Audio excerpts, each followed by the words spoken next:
Hello అండి. తను మా చిన్న పాప అండి. పేరు ఆస్ని. తనకి 2 డేస్ నుంచి ఫీవర్ అండి. ఈరోజు 3rd డే. 2 డేస్ బ్యాకే నేను ఒక చిన్న క్లినిక్లో అయితే తనకి ట్రీట్మెంట్ ఇప్పించానండి. సో తగ్గుతుంది అనుకున్నాను, తగ్గలేదు, అది ఎక్కువైంది. నాకు ఇంకేం చేయాలో తెలియదు. నేను వచ్చేసరికి 9:30 అయిందండి నైటు. ఇంకా అదే ట్యాబ్లెట్, ఇంకా అదే సిరప్ వేసి పడుకోబెట్టానండి. మార్నింగ్ అయితే నాకు తెలిసిన అన్నకైతే కాల్ చేశానండి. అన్న ఇలా తగ్గలేదు పాపకి, ఏం చేయాలో నాకు అర్థం అవట్లేదు అంటే అన్న అయితే ఒక క్లినిక్ పేరు అయితే చెప్పారండి, మూర్తి క్లినిక్ అని. అక్కడికి వెళ్తే ఒక్కసారికే తగ్గుతుంది అనేసి అన్నారండి. సో నేను అక్కడికైతే ఈరోజు తీసుకెళ్తున్నాను. నాకైతే ఆ షాప్ అయితే ఆ క్లినిక్ అయితే నాకు తెలియదండి ఎక్కడ ఉంటుందో. అయితే అక్కడ పక్కన షాప్ ఉంటుంది కదండి, షాప్లో వాళ్ళని అయితే అడిగాను. ఇలా స్ట్రైట్గా వెళ్తే లెఫ్ట్ సైడ్లో ఉంటుందమ్మా అనేసి అన్నారు. సో అలా వెతుక్కుంటూ వెళ్తున్నాను. తనకైతే అస్సలు ఓపిక లేదు, ఏడుస్తుంది. ఇంకా ఏదో ఒకటి సర్దు చెప్పి పాపని ఇంకా తీసుకెళ్ళానండి. మొత్తానికైతే క్లినిక్ అయితే వచ్చామండి. అది చూడ్డానికి ఇళ్ళలాగుంది, లోపలికి వెళ్తేమో క్లినిక్ అండి. సో వెళ్ళి టోకన్ ఇచ్చారండి.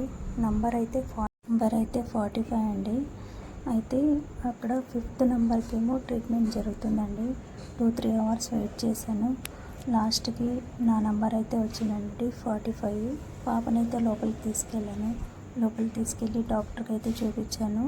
ఇలా 2-3 డేస్ నుంచి ఫీవర్ ఉంది, చిన్న హాస్పిటల్లో అయితే చూపించాను, తగ్గలేదు అనేసి అన్నాను.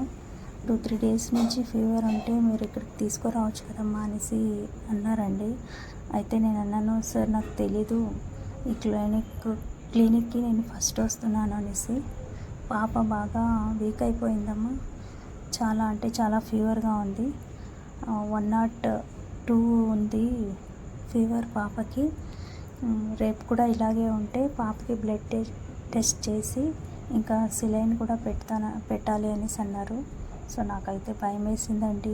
ఫస్ట్ టైము పాపకి సిలైన్ అవి ఇవి అంటే భయం వేసింది కదండి.